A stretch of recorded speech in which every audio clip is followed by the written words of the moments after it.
Today we have. Okay, y'all, man. What up, y'all? This your boy LCDAONE, baby. LCDAONE to be exact. That is, man. Coming to y'all live, man. Coming to y'all live. From the palace, okay? Straight up and down, right here in Chi-Town, man. But anyway, I know y'all see the title of the video. man, and I just had to chime in. Let me turn this noise down just a little bit more because I'm still covering this story. This new headline that we've been dealing with for the last 24 hours. Okay, this new headline we've been dealing with for the last 24 hours. Okay, and I'm just taking in all the information before I give my assessment on how I look at this situation. And just give my perspective from a Chicago point of view. Okay, y'all see the title of the video. This is no fluke right here. Before I give my point of view, because I've been listening, and no shade to nobody out there in New York, YouTubers, DJs or whoever's reporting on this situation. But now it's time to give a perspective from a Chicago point of view on some seriousness for real. Because both of these guys are from Chicago, man. See, that's what I do, man. I give y'all the real underlying facts. Shout out to the big facts down in the ATL, that show. I watched Young Dolph interview on there. All right, with DJ Scream. And y'all don't know DJ Scream, he prevalent on the live mixtape circuit. Y'all hear the Scream. He did all like Gucci Man and a lot of artists. But I'm just taking this all in because, I don't want to say that, what I've been hearing like from the other YouTubers, they from New York. This seems like, to me, they kind of bashing the Chicago artists. Okay? Both of these young guys are from Chicago. Young Dolph and Soulja Boy. I told y'all that in the first live I did when this story broke about Young Dolph being murdered in Memphis. Okay? Now I'm not gonna do no name dropping. Chicago, man, people got a lot of ties with Chicago. Okay? And these two guys, man, they came from Chicago. Y'all could tell they different. They got a lot of ingenuity because they from Chicago. All right, they from the city of Chicago. Even if they was here for a little small period of time, they from Chicago. So what that mean? Well, I'm gonna tell y'all what my father told me when I went away to Grambling to play basketball. You know what he told me before I left? He was like, Lawrence, when you go down there, you tell them that you from here, you from Louisiana, because your grandfather was born there. So this brings me back to what I just said, my statement I just said about, them being from Chicago. Just because they moved away, don't mean they people moved away from Chicago. Y'all gotta really think about this, man. Y'all gotta really think about what I'm saying. I'm not trying to say that they was affiliated with, negativity, but they from Chicago. So don't get it misconstrued. These two boys, they weren't soft at all. They not soft at all. They from the Chi. And everybody know how the Chi get down. Now, let's take this tale elsewhere. Let's start with Dolph. Dolph, he go to Memphis. Okay? A lot of my people, they went to Memphis, did business down there. Okay? Started roots down there. Soulja Boy, he went to Atlanta. A lot of people went to Atlanta from Chicago. I know a flock of people, I'm talking about some real influential people. I'm not name dropping or nothing. That's in the street, heavy. I'm talking about some real influential people. I'm talking about board members from Chicago that went down there and established some roots. And this was all primarily for the purposes of Chicago to start the takeover of what? The industry, the music industry primarily, because we wasn't getting our just service. I won't say just due, we weren't getting our just service because we from Chicago. Now y'all gotta think about this, man. Chicago, you gotta do your musicology on Chicago. How it all started. The music industry started right here in Chicago. Right there on Michigan Avenue, VJ Records. They got documentaries on this stuff. Okay, a lot of our sound got stole. Went to Detroit. They started up Motown. A lot of artists from Chicago got caught up in bad situations. This has been going on for a very long time. And that's basically what this was right here. Well, what this is developing into. Okay, but by both of these guys being from Chicago, y'all got to think about they really smart. Same thing with Kanye West. Even though Kanye was born in Atlanta, his mama is from Chicago. She brought him up here. He even said it himself to save him from Atlanta lifestyle. Okay, if you know about Atlanta back in the 90s, everybody know what it was down there. Now, I'm not trying to slander Atlanta. I love Atlanta. I've never been there, but Martin Luther King from there. Okay? And he got a lot of ties and roots in the city of Chicago because what him and Jesse Jackson established. The Rainbow Push Coalition and the Jim Crow came out of it. That's why I did my song Chain Gang, talking about that. You know, how we not getting equality still. We're not getting nothing. And that was what his move was all about. You know, that's what the civil rights movement was. That's what it was all about.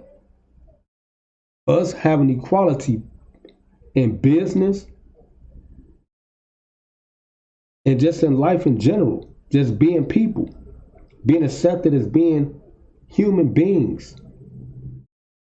Now listen.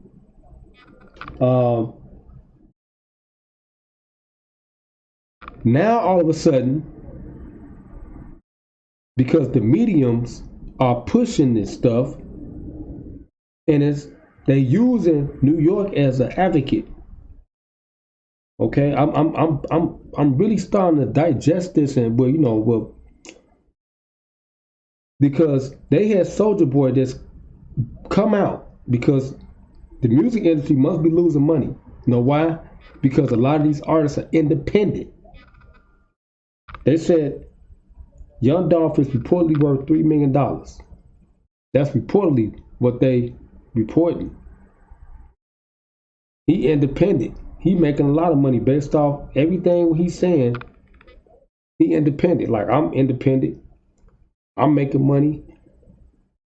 You know, I haven't signed no deals. But as you start to get more money,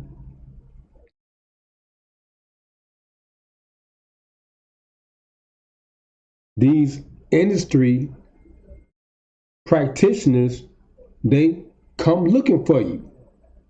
And if you don't do business with them, you're going to have problems. Okay? They came looking for me. When I did digital, I started doing digital. Started making money. They sought me out. They searched me. And I'm nobody. I started putting my music out. They started infringing on me. And that's what they do. They try to start a beef. Okay? Because these artists, a lot of them, like Dolph was saying and Soulja Boy be saying, they under contracts. Okay? No telling where these contracts come from, who these corporations are, where they entities are from. But that's what's going on, you know. And I listened to his brother Big C was talking about it today. Okay, he was talking about it today, and he was talking about the whole situation, because basically what he doing is he's trying to stop the publicity, and he's trying to stop the this from being perpetuated into more violence, because the news even they trying to silence it, but the public coming out and they speaking on it because they don't want that violence down there like that in Memphis. They don't want no outbreak and no crimes going on and chaos. They don't want no purge. That's what they basically don't want all over the city, and pitting, you know, gangs against each other and things like that. Because like I said, you know, you never know what people are involved in. But it's real. You know, the streets is real, man. But anyway, back to what, you know, I'm trying to get to is these young fellas, man, they successful, okay? And one of them decided he was trying to leave the situation. That's what one of them was trying to do. He's trying to leave the situation. Because he figured out everything. Now, in his last, well, he didn't do an interview. This was a vlog. You know, I'm starting to pick up on, I'm covering it now. This was a vlog that he did. And he was saying, I'm not going to end up like no Tupac or no Biggie. Y'all not going to do me like that. Then when he was on Big Facts with DJ Scream, he was saying, look, man. He was like, look, I sacrificed young Dolph for Adolph to start his regime, become like the new Suge Knight. He said, I got 10 artists already lined up. All right.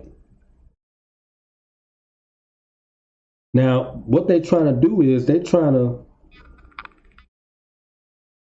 to start another Tupac and Biggie scenario between Atlanta and Memphis. But both of these guys are from Chicago. That's what they doing. Then they're going to put Black Youngster in the mix.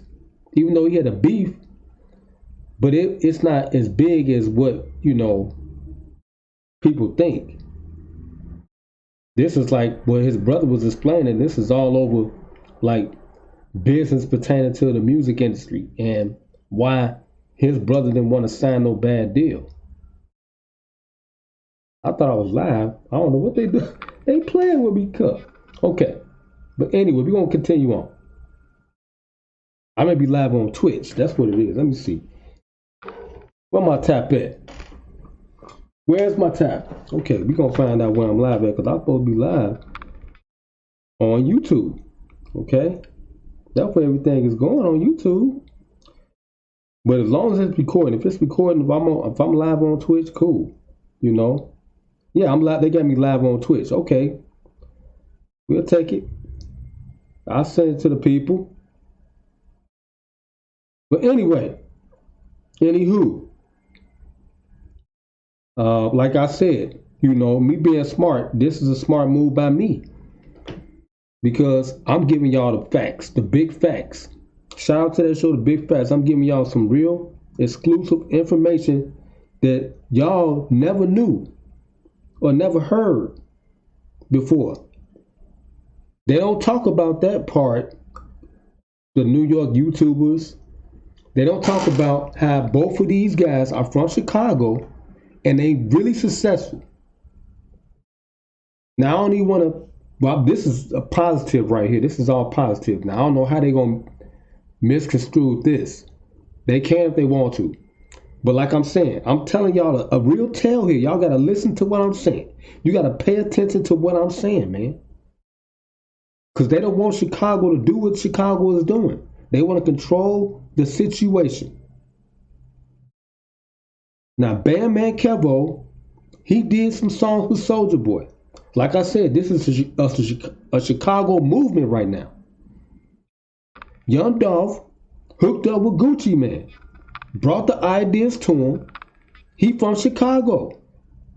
You understand what I'm saying? He is from Chicago. Young Dolph. That's why it sounds different. That's why he popping. He popular right now. Soulja Boy from Chicago. I'm trying to tell y'all the real tale, man. Y'all gotta listen to what I'm saying. They don't want Chicago to influence nor take over the situation.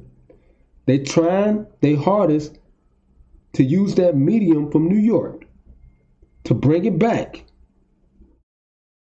because it's a done deal.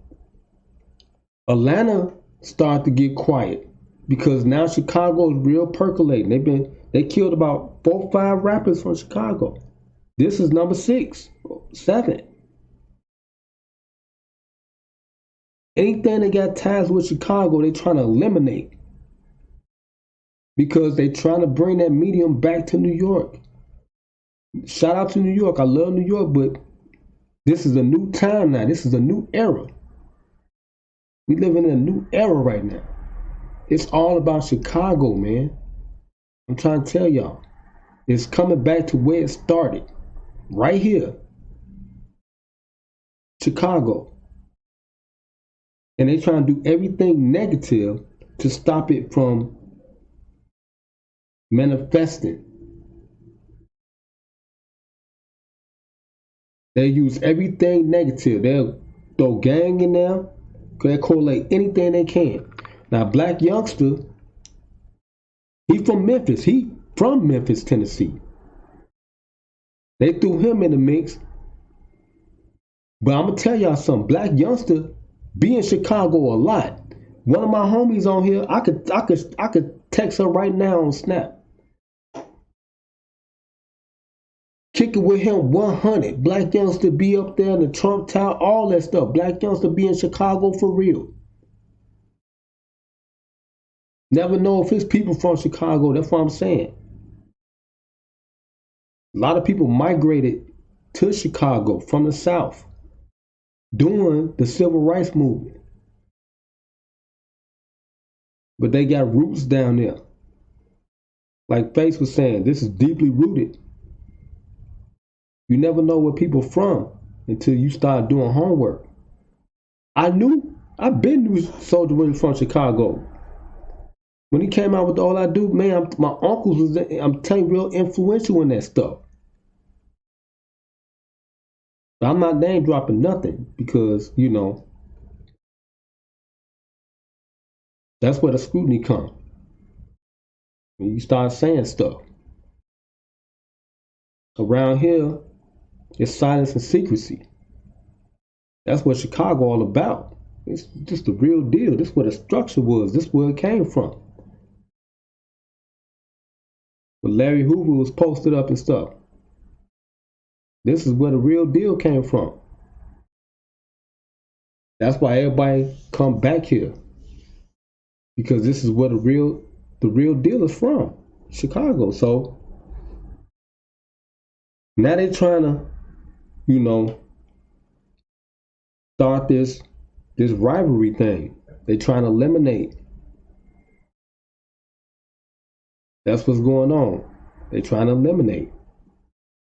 And they putting everybody that's making that money in that pot, in that pool. but they want to control the situation. Big C, young Dolph brother was saying he was getting 80%. He knew how to read the contracts. Like when I went to go see Kanye West.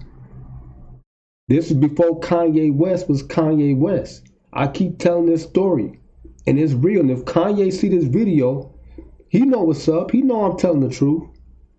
We was all in that room together. Mike Love, the Diz, Jermaine Dupri, Irv Gotti, Ja Rule be kicking it with my cousin now. Come on now. Cameron, the Diplomats, Irv Gotti, Big John,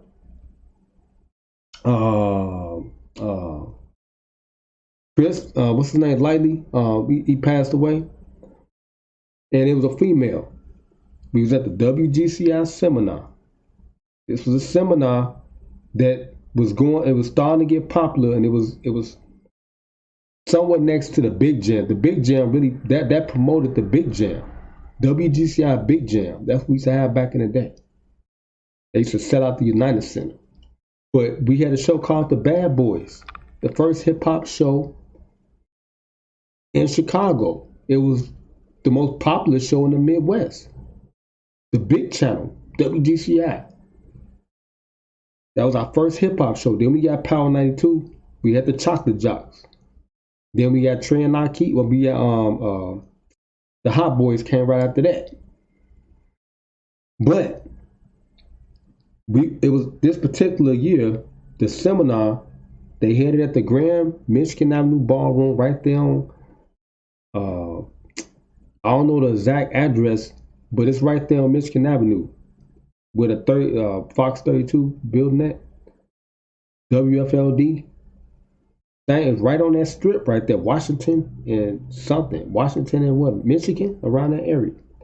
But anyway, I come back from down south, trying to walk on to play basketball at Grambling. They liked me. I didn't want to play. I got musical ties, so y'all know I do music. So I came back here. I tried to walk on to Chicago State after going through all other stuff. Kennedy Kings and all this and that. We had Pink House over there, Chablis. Y'all know the whole script about Chicago. If a real Chicago person know or watch this video. So that didn't work. So I got back into the music. I was seeking. I was trying to learn as much as I could. I did my homework. I'm talking about I was serious about it. My father started me off when I was in 8th grade, 7th grade, 6th grade, I think it was. Got me a manager. I was being managed by a company called A&R Productions. He was right there on 69th and Halsted. Right over there in Inglewood, the heart of Inglewood. Back in the 90s, you had Inglewood, Morgan, Carpenter. Everybody knew about. That Carpenter out there in the hundreds, Baby Compton.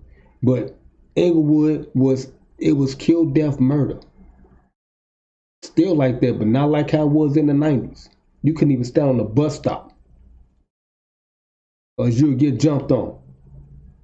If you wore hats or anything, you couldn't even wear hats back in the day. These right here, if you want plug, none of that. None of that. You would get mobbed. It was real. The structure was here. It was real in Chicago. Now,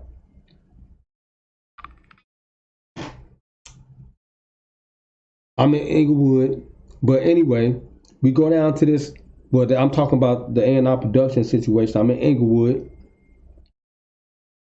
I went to go do a showcase on a Saturday morning. It was right over there on, I think, 72nd and Damon. I had a girlfriend. Her name was Fatima, basketball player like me. I went over there at the time that the manager said. Now, I was being managed by A&R Production, which was managing Public Announcement, the group that R. Kelly did songs with.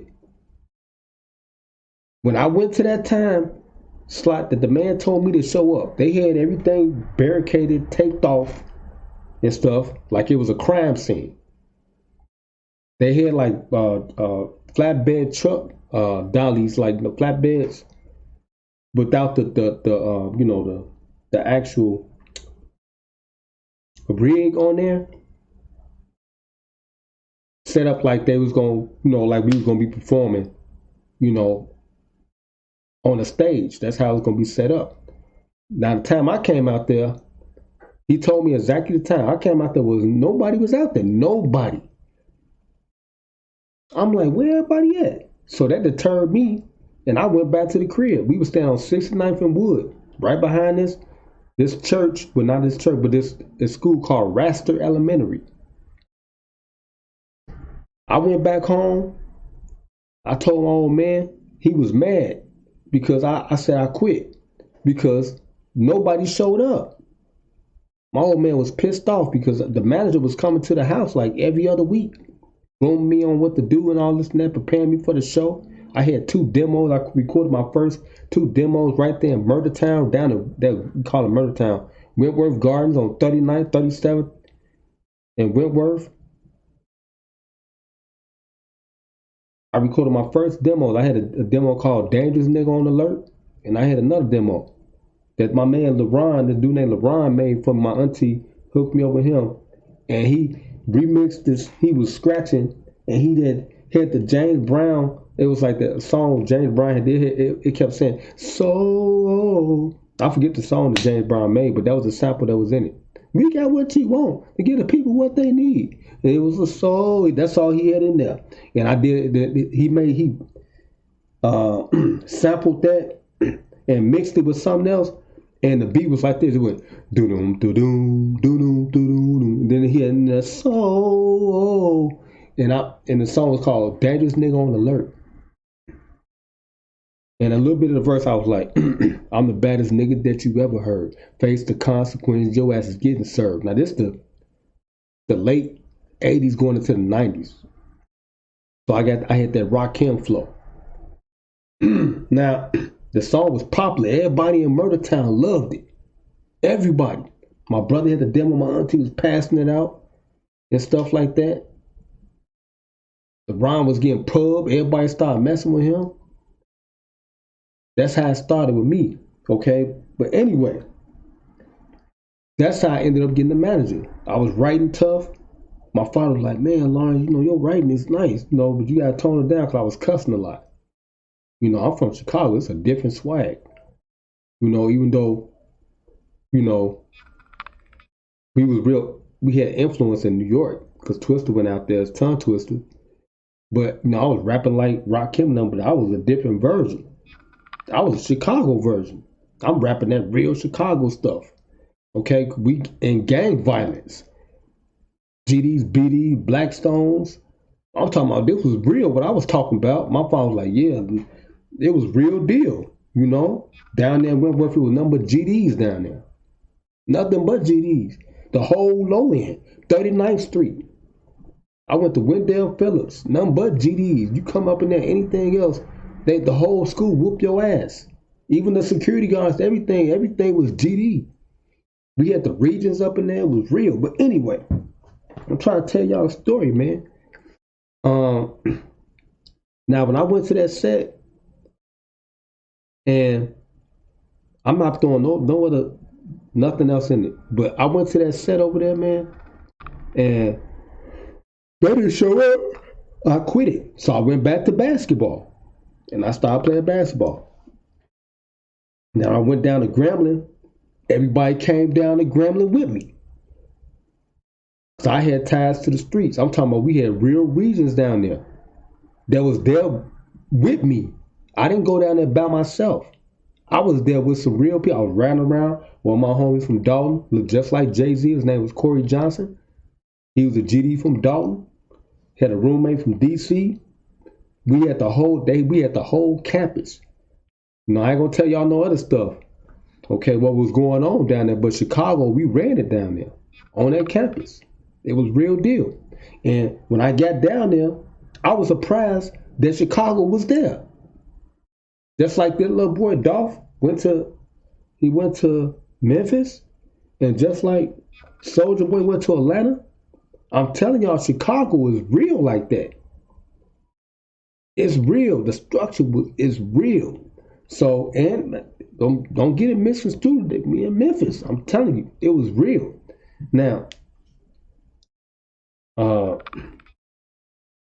after I left that situation, came back up here, you know, they let me down. When I finally got to Chicago State, they let me down. This dude named Bo Ellis.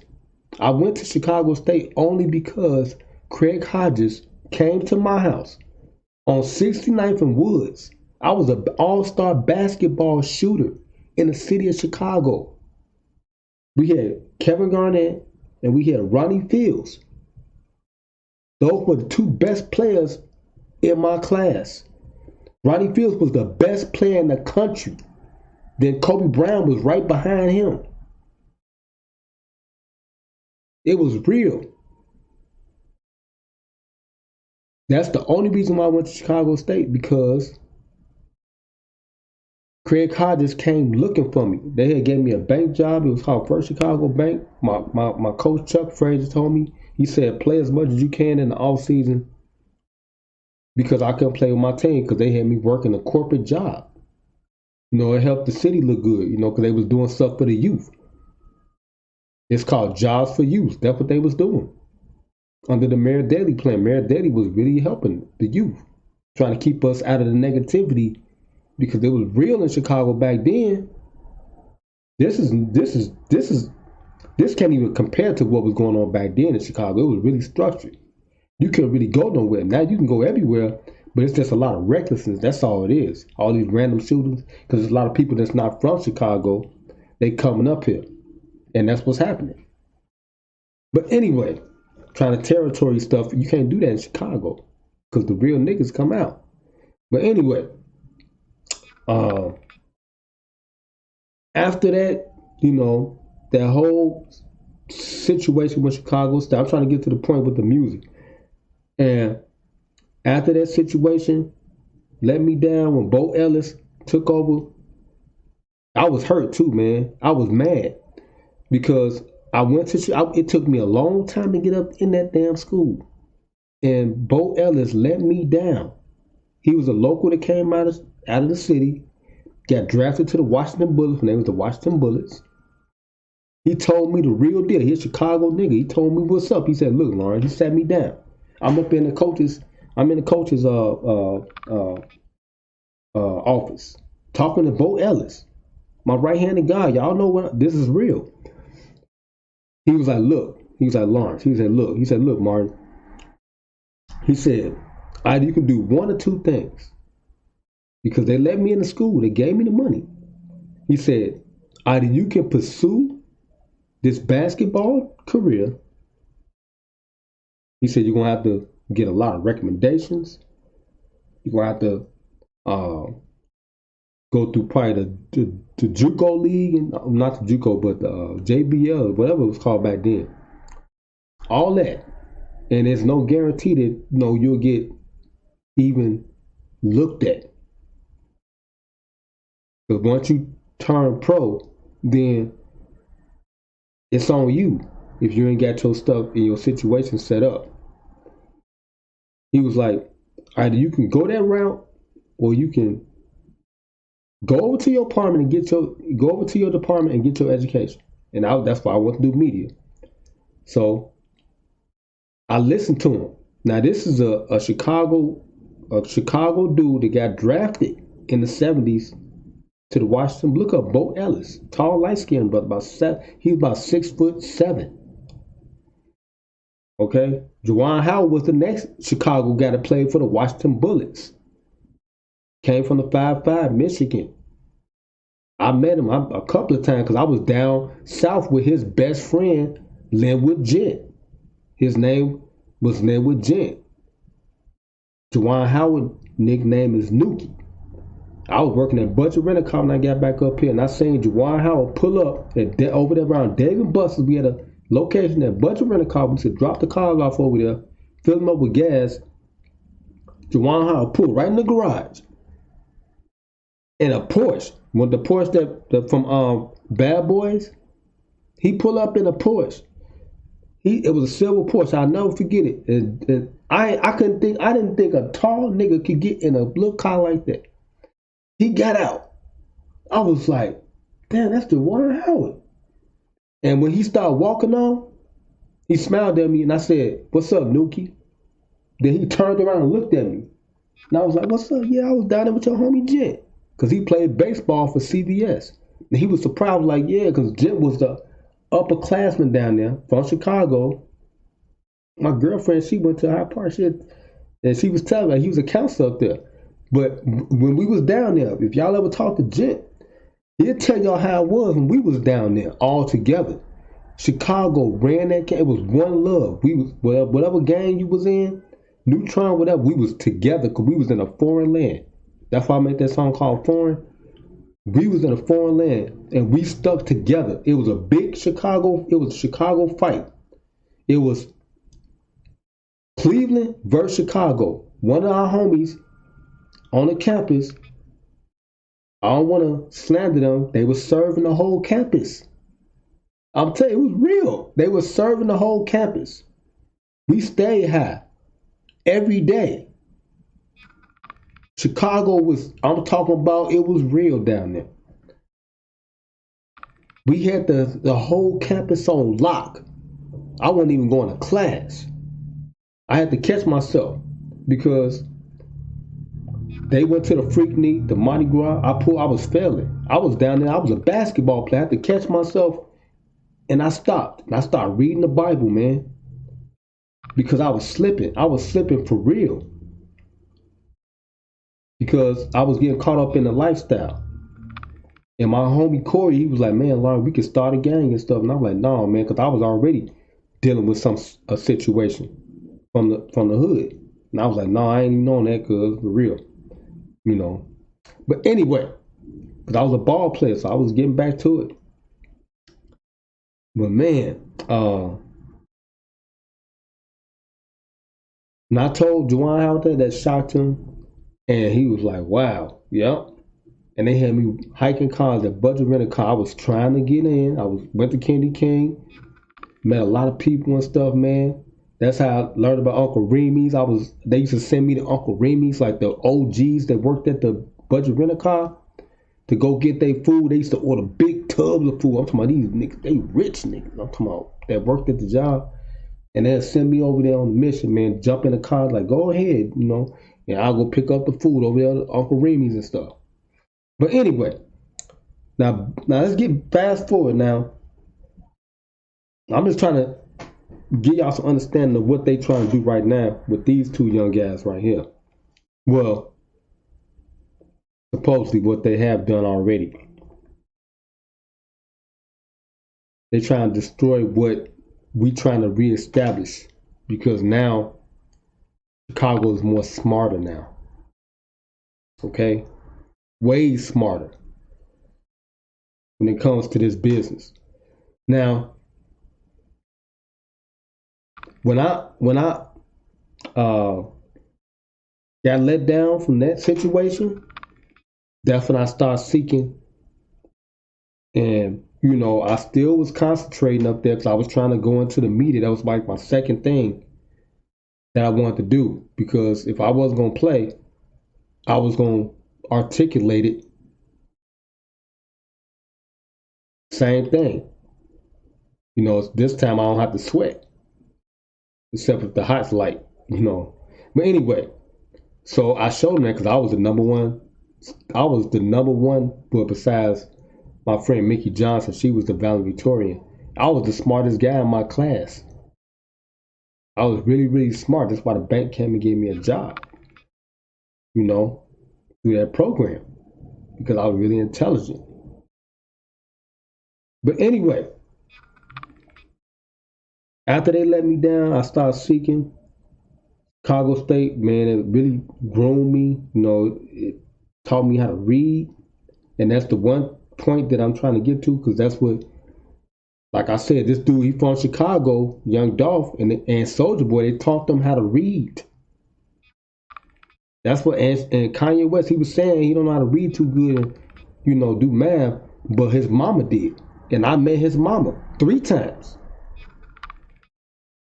3 times when I tried to pass that exit exam. I met Donda West 3 times. I sat down with her. Didn't even know who she was 3 times. And the last time she passed me. I was trying to do that expository thing, writing that. It was hard. And they had us all up in there, man. It was something else. And it's like the last English teacher, it was this white guy. Cool. He was a pimp, a pimp teacher. You know, he a real Chicago guy, for real. And he was telling me some stories. So I was like, man, you know, he was telling me some real cool. He was a cool dude, man. I forgot that teacher's name. But he had told me once, he was like, because you know Chicago about pimping and stuff, right? And he was like, man, you know, if you approach a woman and you need something, you got to be real nice, you know. And, you know, and he was telling me like how to ask a female for some money, you know. And he was like, you know, such, like, you know, I need $5. But we just hit a talk one day, and I was surprised that he was talking to me like that. This was before the class had started. We outside. He smoking his cigarette. He had a gold too. This is a teacher. But that was the last English class I ever took. And Donda West passed me. That was the teacher I had. I forgot his name. But it's on my transcripts. I got 3 hours left. I have my graduate, not graduate, what they call that? Undergrad. But I'm a college dropout like Kanye. But anyway,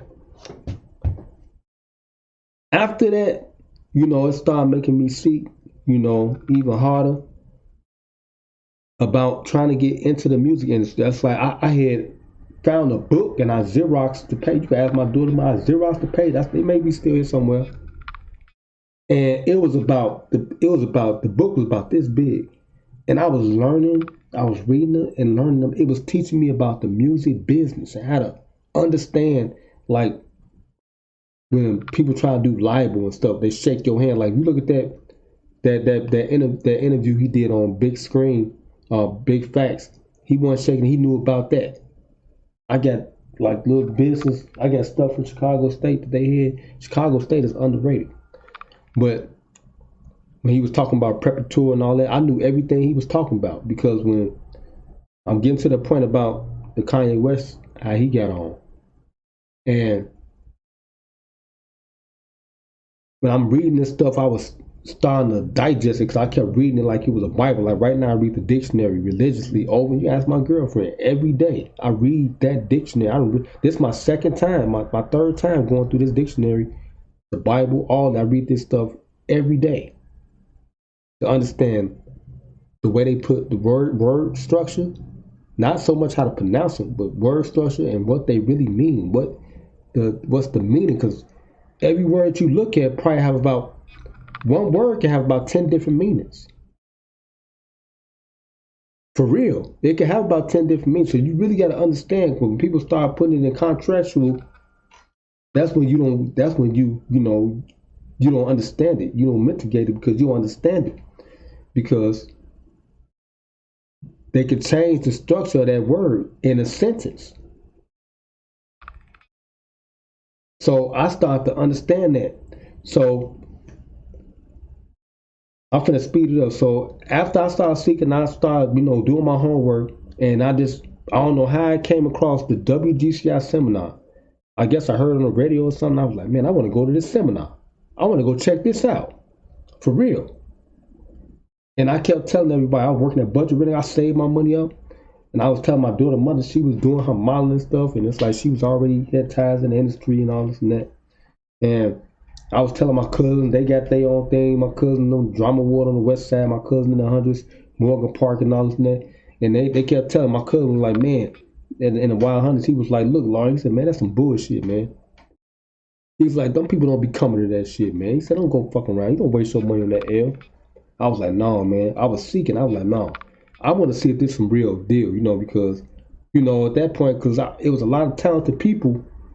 And at that point, I was acting as an artist in repertoire, A&R. That's what I was acting as, promoting others. I told my cousin Shaky, I was like, man, I'm a troubleshoot for you. When they let me in Chicago State and they let me on that radio station, all you heard was psychodrama, Triple Darkness, Do or Die. I'm playing they stuff. I'm playing the Drama War stuff. everywhere. My car promoting. I told him, he said that's good business right there. Because we weren't getting the recognition and we had the best sound. And I was really trying to help with that movement, you know, to get us out. We had soldiers at war. They was outside everywhere selling their CDs and stuff. It was real, man, because Chicago was hungry. So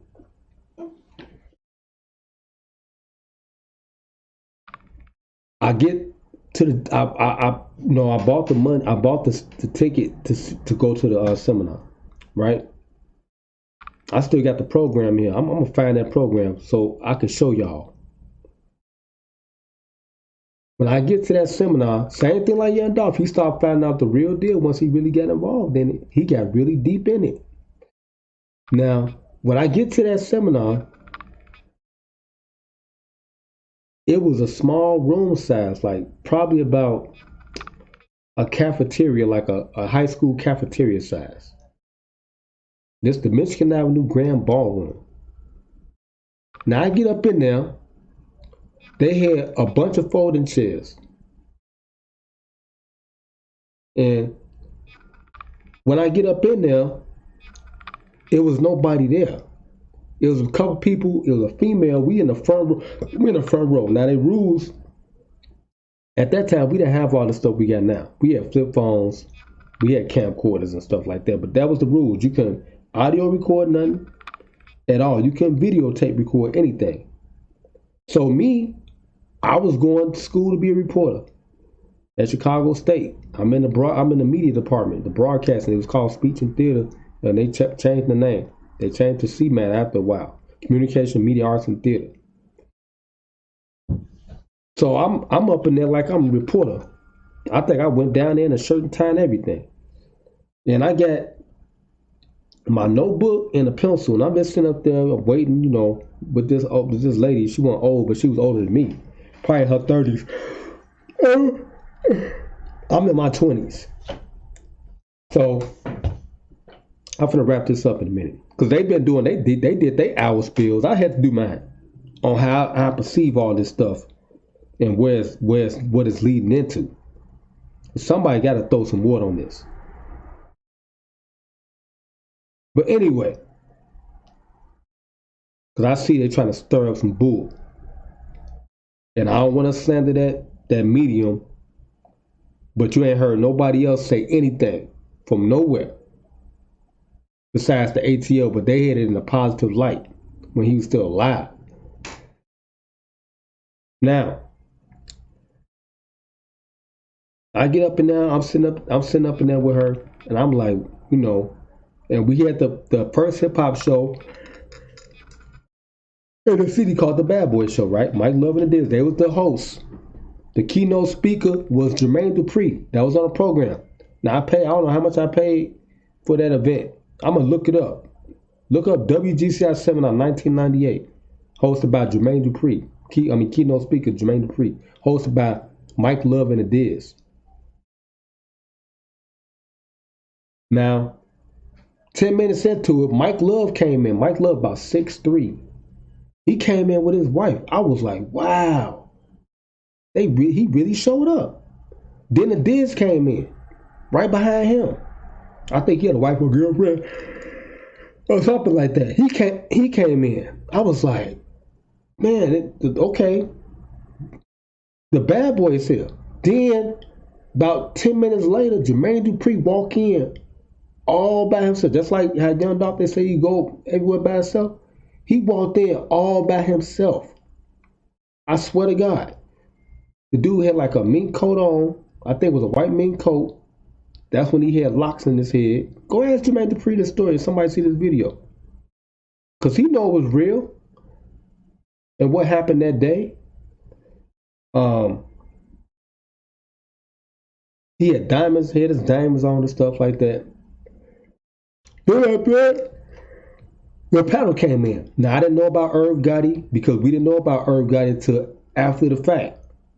Irv Gotti came in, and the way he looked, how he was looking mean, like through that whole movement, through that whole era, Murder Inc., that's how he was looking for real. He was looking angry. The whole time he was there, he was looking mean as hell. Irv Gotti came in. Chris Lighty came in with a Jets jersey on, a green Jets jersey. He had a natural afro. I swear to God, I remember that part. Then this dude named Big John came in, big, tall, black dude from California. This female came in, and that was the panel. Mike Love and the Diz, they was there. Then about 10 minutes later, 15, the whole Chicago, my right hand, the whole Chicago came and bum rushed that room. It was a small room. It was filled up. It was a crowd control issue. The police, they call the police. Mike Love was trying to calm the chaos and get order. And Jermaine Dupri was getting mad because they started coming up to the panel, throwing their CDs, they tapes. I swear to God, I wish I could have taken. I swear this is a real story. It happened. And this is why I'm just, correlating this to what this is right here. About this, that's where all this stirred up from, over this industry, this music industry stuff, man. That's why they're trying to start this beef stuff again. Y'all know, and where it come from, y'all know it's prevalent, and that's how they make money. And that's how they take money from everything else. The Versus was killing. It's New York. I'm not going to just slander them, but everybody know where it's coming from. They got to control the situation. Because there's too many independent everything. You got YouTube now. You got everybody popping up with their own everything. I'm talking about, you got podcasters, everybody doing it. They got their own show. Like I'm right here doing this. Everybody got their stuff popping right now. That medium is losing a lot of money. Okay? So, when they came bum rushing it, Jermaine, we like 25 minutes into the event. Jermaine Dupri was like, man, I'm done. I'm about to leave. He said, look. Now, this before he left. Mike Love was trying to quiet the crowd. He was like, look, hold on. We're going to give everybody a chance to say their piece. And he put a microphone. It went from a seminar to a Q&A. That quick. I know Chicago. This the 90s now. This is when we had the real structure. This was real gang banging. You had some real gang banging motherfuckers in there. They was about to fuck that shit up. They was mad as hell at Jermaine Dupri. My right hand of God, I was up and I was amazed. I'm like, oh my God, this would be going down. But when he threw that mic up there, this one guy came up. He was like a pimp. Had a little boy with him. I don't know if it was Bow Wow or not, but I'm thinking that was. He said, look, man, he was talking to Big John. He was like, look, you done sent my son to Atlanta. You done been here. I'm tired of going around. You finna put my son on today. That's what that mean. He kept telling me, you gonna put my son on right now before we leave here. Then another little slim dude came up looking like Tiger. Light skinned, hair, braids. I swear to God. Slim like him and everything. Looked just like him. He was like, I forgot what he said. Then after that, Mike Love closed it down. And Jermaine Dupri ended it. He was like, look, man. He said, I didn't come here for all this bullshit. That's exactly what he said. He said, you motherfuckers know what. That's how he was talking to. I was like, damn. I was like, wow. I was like, wow. He said, I didn't come here for all this motherfucking shit. He said, y'all know what the fuck to do. Y'all got y'all shit. The nigga said CDs and press kits, all that. And he was like, I'm out of here. He said, before I leave, the only person that deserved anything, now, Kanye from Atlanta, he was born in Atlanta.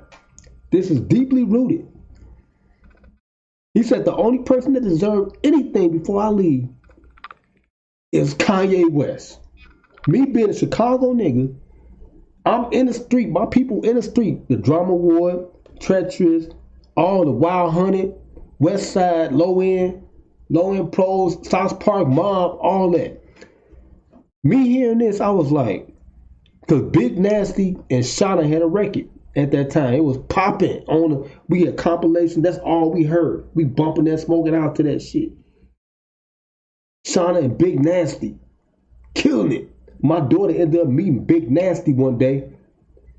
He was driving an Uber. My daughter called me and said, "Dad, I'm in the car with this guy. He said he a well-known rapper. He showed me pictures with him and Puff Daddy and all." I'm like, "Huh?" I'm like, "Who is that?" He said his name Big. I'm like, "Yeah, that's Big Nasty." Driving an Uber, just like Young Jock was driving an Uber.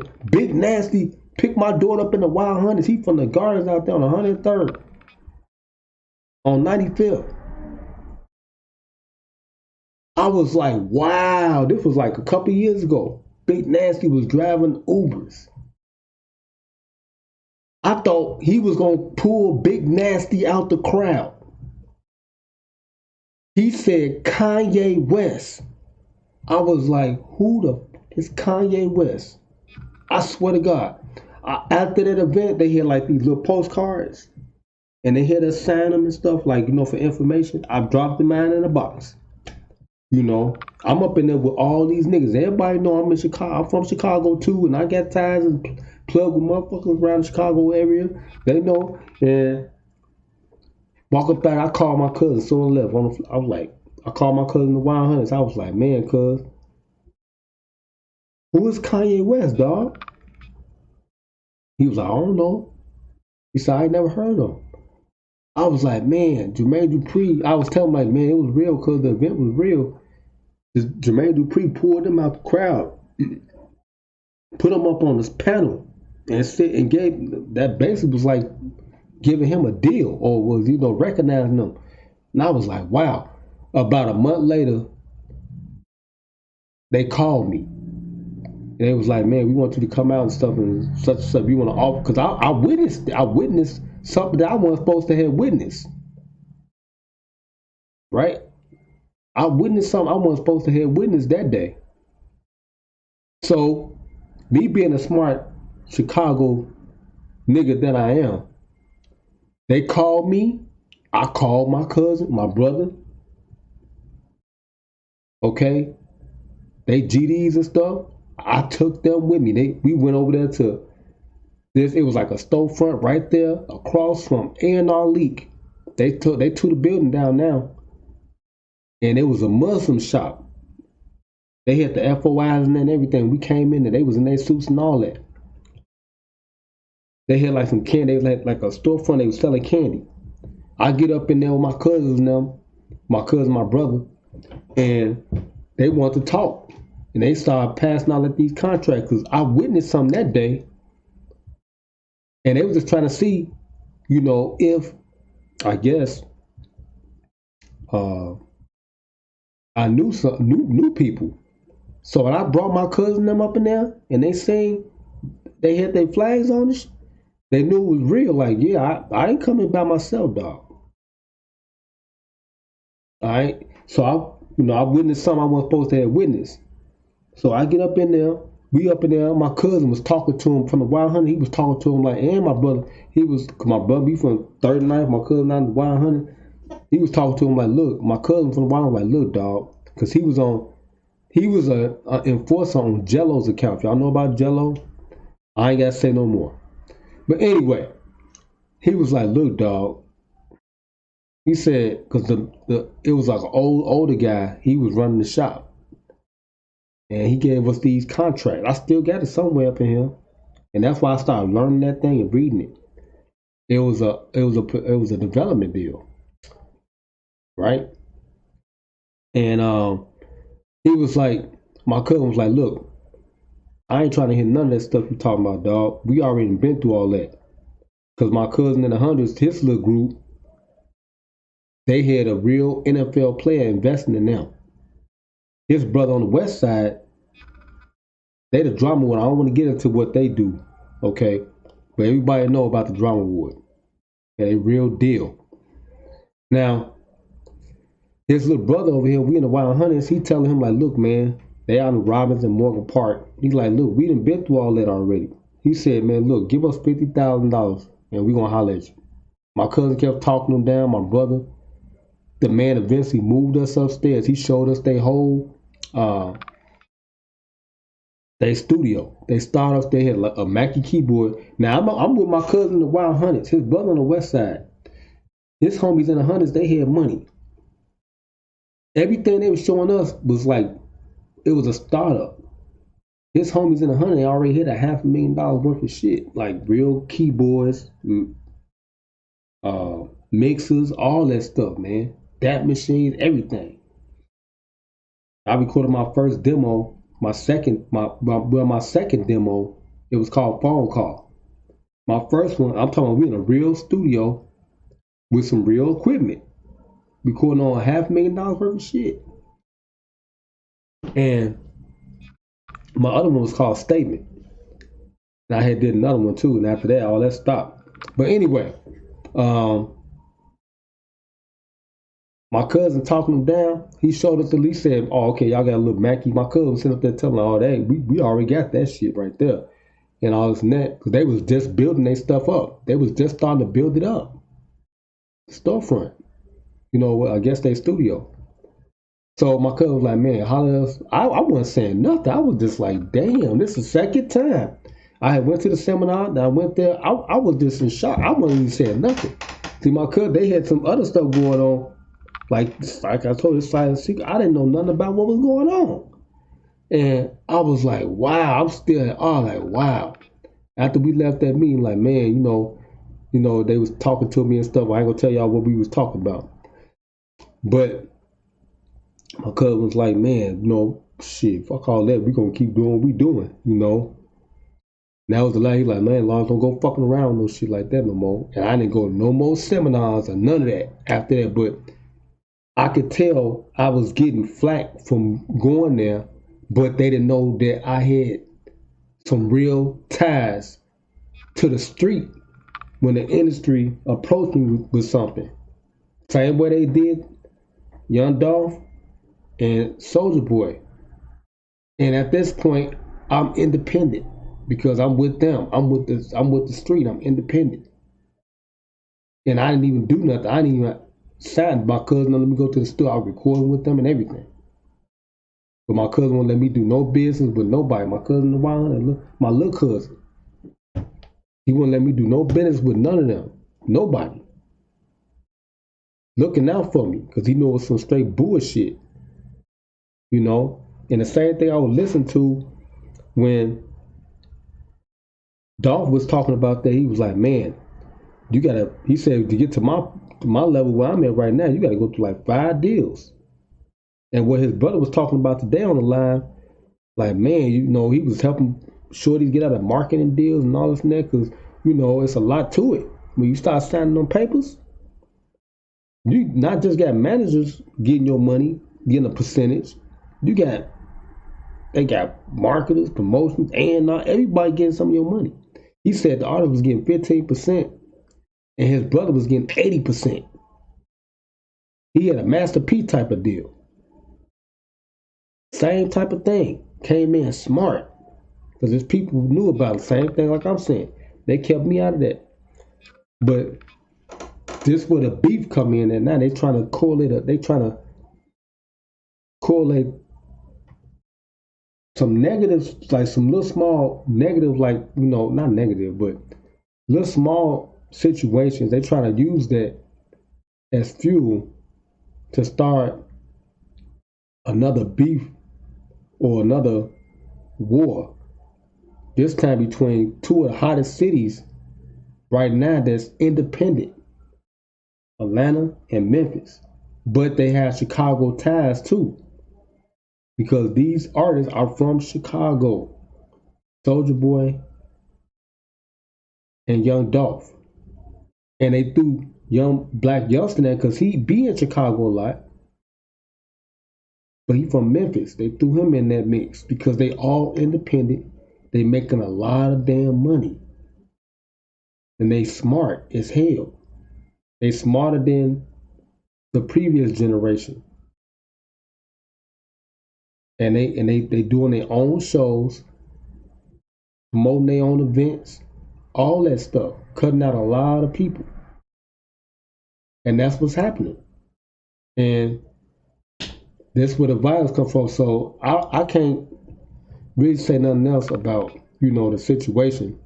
But I'm pretty sure that's what it is. When you taking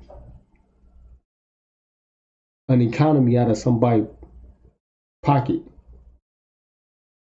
Especially if they the only one they used to it. You know, the radio. I mean, for real, you taking the economy out of their pocket. The radio stations not getting no money. Man, it's real. And they getting all the money. They can't do nothing. They can't get nothing. It becomes an issue because they can't control the situation. So my message to Soulija Boy, young brother, man, keep doing your thing, be smart, and just don't say nothing. That's what I told my uncle. I was like, man, don't say nothing, man. Don't say nothing. But when you start saying stuff, they perpetuate it into BS. And they use that. If you notice, all these young artists that have said anything up until their death, they use everything against them. The industry did. Everything. People that work for the industry, they use everything against them. Everything they say because they use these vlogs now as fuel. Because these artists making money off of it, but they use all they can to destroy a situation. Same thing like I'm saying some real stuff though, because I fade the black. When Jig was talking about fade the black, I listened to everything the OGs was saying. I dropped the mic because they was coming at me, but they know I'm in Chicago and I'm not leaving. You feel me? I'm not leaving. But if I get some money, of course, I'm going to leave. Because I want to experience a new lifestyle. I'm in my 40s now. I'm not 20. You know? So I took that fuel out their pocket, you know? Me disseminating, you know? I left that part alone. I dropped the mic like, man, here. Since I know how y'all play, and I don't play like that, no, cuz y'all can have that. I'm going to direct movies now. I'm a director now. That's what we do. We direct it now. I ain't got to say nothing. You could use all that. I mean, that stuff is old. You know, has no merit. Everything I said, that's shit. I recorded that stuff. I started recording in 2018. I was done. I know how to get down, you know. But this Chicago, so them two boys, they from Chicago, man. And I just have to let y'all know that.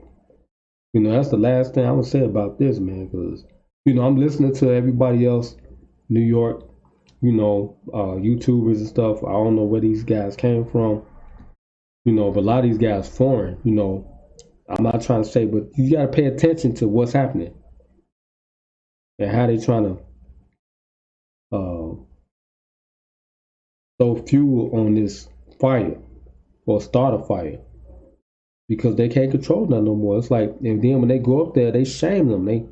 They looking bad. You know, I don't know too much about New York like that. I got love for New York, you know, the real New York, but this is a new time now. You know, this is a whole new time. And I'm like Kanye, like he was talking about Dame Dash. You know, I got love for New York, man. But all this other stuff this is some BS now because they don't want people to have no money. They want control of the situations. That's all they want. They want control of mind, body, and soul. If they can't get that, then they try to eliminate you completely. But then after they do that, then what happens? Your economy dies because you just eliminated. And that's it. They're going to learn a lesson. Stop eliminating. And that's the bottom line. Yeah, but yeah, I'm going to pray for this situation, man, because, you know, I was proud of both of them boys. I listened to Dolph, and I caught on to him when he hooked up with Gucci, and I knew I could instantly tell he was from Chicago instantly because it was different. Then I bet no Soulja Boy, I knew about him already. But you think I'm lying? Dolph moved away from him when he was 2 years old. Soulja Boy left when he was 6.